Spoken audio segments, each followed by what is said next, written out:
नमस्कार दोस्तों, आपका फिर स्वागत है इलेक्ट्रॉनिक्स डिफाइंड चैनल में। और इस वीडियो में हम बात करने वाले हैं कि वो क्या कॉमन मिस्टेक्स होती हैं, वो क्या हम गलतियां करते हैं जब भी हम मल्टीमीटर को यूज़ करते हैं, जिसकी वजह से हमारा मल्टीमीटर ख़राब होता है। तो ये जो कॉमन मिस्टेक्स होती हैं, जो कॉमन गलतियाँ होती हैं, इनके बारे में आपको बताऊँगा और बताऊँगा कि उन गलती की वजह से कैसे आपका मल्टीमीटर ख़राब होता है और क्या गलतियाँ आपको मल्टीमीटर के साथ नहीं करनी है, ताकि आप फ्यूचर में मल्टीमीटर को सही तरीके से यूज़ करें और आपका मल्टीमीटर ख़राब ना हो। तो इन चीज़ों के बारे में हम बात करने वाले हैं। साथ ही साथ मैं कुछ एक्सपेरिमेंट भी करूंगा और आपको दिखाऊंगा कि अगर हम गलत तरीके से अगर मल्टीमीटर को यूज़ करते हैं तो उससे क्या गड़बड़ियाँ आ सकती हैं।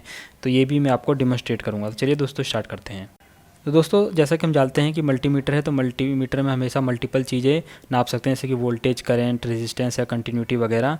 जो एक सबसे बड़ा रूल है मल्टीमीटर यूज़ करने का, जो कि आपको हमेशा ध्यान में रखना है, जैसे कि मल्टीमीटर में हम वोल्टेज, करंट या एसी वोल्टेज या डीसी वोल्टेज या करंट मोड पे ही सिर्फ हम पावर सोर्स को लगा सकते हैं। उसके अलावा जैसे कि रेजिस्टेंस टेस्टिंग मोड है, जहाँ पे हम रेजिस्टेंस नापते हैं, या कंटिन्यूटी है, एचएफ, इन सब मोड पे कभी भी हमें पावर नहीं देनी होती।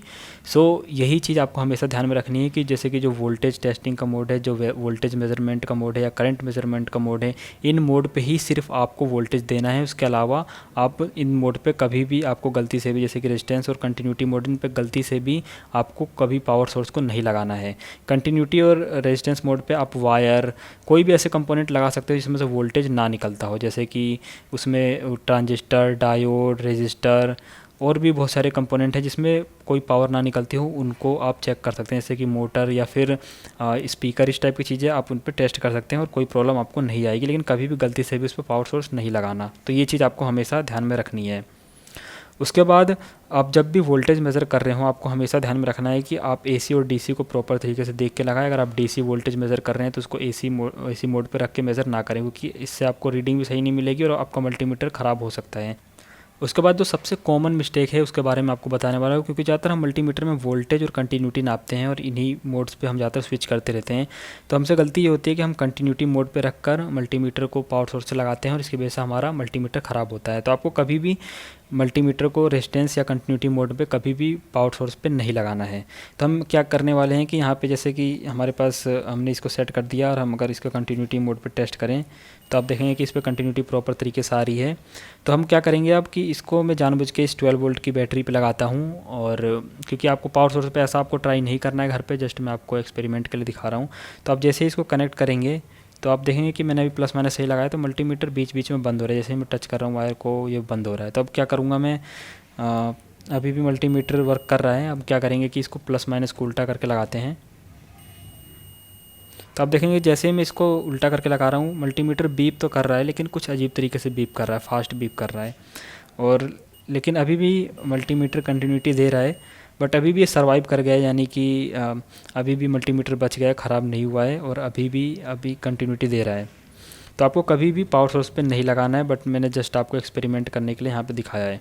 उसके बाद हम इसे रेजिस्टेंस मोड पे स्विच कर देते हैं और रेजिस्टेंस मोड पे भी ऐसे ही करते हैं। जैसे कि रेजिस्टेंस मोड पे ही मैंने आपको बताया, कभी भी रेजिस्टेंस मोड पे आपको पावर सोर्स नहीं लगाना है। तो यहाँ पे अगर मैं रेजिस्टेंस मोड पे रखकर मल्टीमीटर को लगाता हूँ और फिर से मैं क्या करता हूँ कि पहले इसको रेजिस्टेंस से नापते हैं, देखेंगे कि रेजिस्टेंस मोड हमारा प्रॉपर्ली वर्क कर रहा है।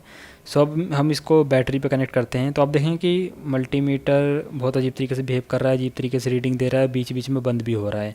वैसे तो रेजिस्टेंस मोड पे कभी भी पावर आपको नहीं लगानी है, जस्ट मैं आपको दिखाने के लिए लगा रहा हूँ और आप देख रहे हैं कि ये अजीब तरीके से बिहेव कर रहा है।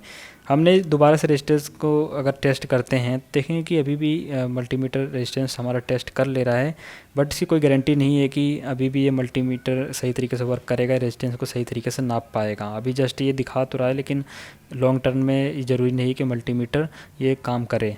तो इस टाइप की आपको गलतियाँ नहीं करनी है। कभी भी रेजिस्टेंस मोड पे या फिर कंटिन्यूटी मोड पे आपको वोल्टेज अप्लाई नहीं करना है। अगर आप ऐसा नहीं करेंगे तो आपको कोई प्रॉब्लम नहीं आएगी और मल्टीमीटर आपका जल्दी ख़राब नहीं होगा। उसके बाद जो अगली मिस्टेक हम करते हैं, जब भी हम वोल्टेज नापते हैं, लोअर रेंज पे हायर वोल्टेज नाप लेते हैं। जैसे कि एग्जांपल के लिए मैं इस बैटरी को नापता हूँ तो आप देखेंगे 10.8 वोल्ट इस बैटरी का वोल्टेज है, और अब मैं इसको जानबूझ के 2000 मिली वोल्ट या फिर 2 वोल्ट वाली रेंज पे लगाऊंगा। तो 2000 मिली वोल्ट का मतलब वो 2 वोल्ट। अगर मैं इस पर टेस्ट करता हूँ तो आप देखेंगे कि मल्टीमीटर तुरंत ही 1 दिखाता है। और अगर आप ऐसे ही बार बार करेंगे, क्योंकि इस पर मैक्सिमम हम 2 वोल्ट नाप सकते हैं, तो मैक्सिमम आप 3 या 4 वोल्ट दे सकते हैं। उससे ज़्यादा अगर आप देंगे तो मल्टीमीटर ख़राब हो सकता है। तो जैसा कि मैं इस पे लगा रहा हूँ ये 1 दिखा रहा है, और अभी भी अगर हम वोल्टेज टेस्ट करें 20 पे तो आप देखेंगे कि अभी भी ये मल्टीमीटर वर्क कर रहा है, अभी भी कोई इसमें प्रॉब्लम नहीं हुई है। बट आपको ऐसा नहीं करना है क्योंकि इससे प्रॉब्लम आ सकती है और मल्टीमीटर ख़राब हो सकता है। ऐसे ही आपको एक चीज़ और ध्यान में रखनी है, आप जब भी मेज़रमेंट ले रहे हो, वोल्टेज नाप रहे हो, और जैसे कि आपने क्या किया कि प्रोब्स या फिर लीड्स को बैटरी से डायरेक्ट कनेक्ट करके छोड़ दिया, और उस टाइम पे आपको कोई भी रेंज को सेलेक्ट नहीं करना है, रेंजेस को बदलना नहीं है, यानी कि रेंज को अप डाउन नहीं करना है, आपको पहले पावर सोर्स को हटाना है तब अप डाउन करना है। तो कभी भी जब बैटरी कनेक्टेड हो, कोई भी पावर सोर्स कनेक्टेड हो, या आप वोल्टेज मेज़र कर रहे हो, उस टाइम पे आपको कभी भी मोड्स वगैरह को इस तरीके से स्विच नहीं करना है, रेंज को स्विच नहीं करना है।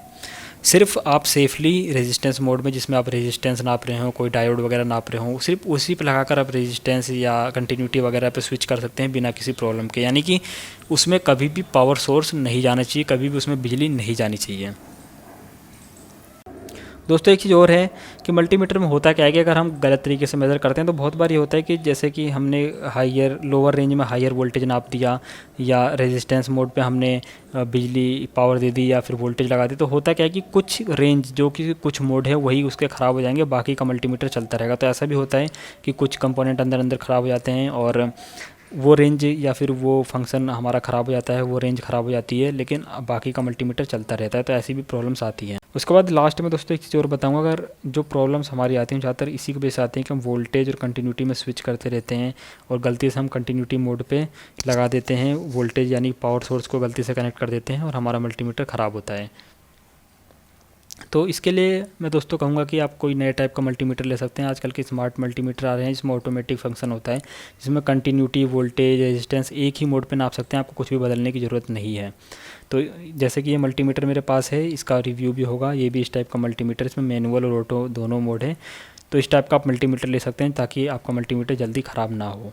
तो आई होप कि दोस्तों आपको वीडियो ज़रूर पसंद आई होगी। अगर आपको वीडियो पसंद आई तो जरूर से लाइक कीजिए। अगर आपने वीडियो को अभी तक लाइक नहीं किया ज़रूर लाइक कर दीजिए, और वीडियो को ज़्यादा से ज़्यादा शेयर कीजिए, अपने दोस्तों में शेयर कीजिए ताकि आप उनको भी सही तरीके से पता चल सके और ये सब गलतियाँ ना करें। और आपने अगर चैनल अभी तक सब्सक्राइब नहीं किया तो ज़रूर सब्सक्राइब कीजिए ताकि आपको ऐसे ही नई वीडियोस आपको फ्यूचर में मिलती रहें। तो दोस्तों मिलते हैं अगली वीडियो में।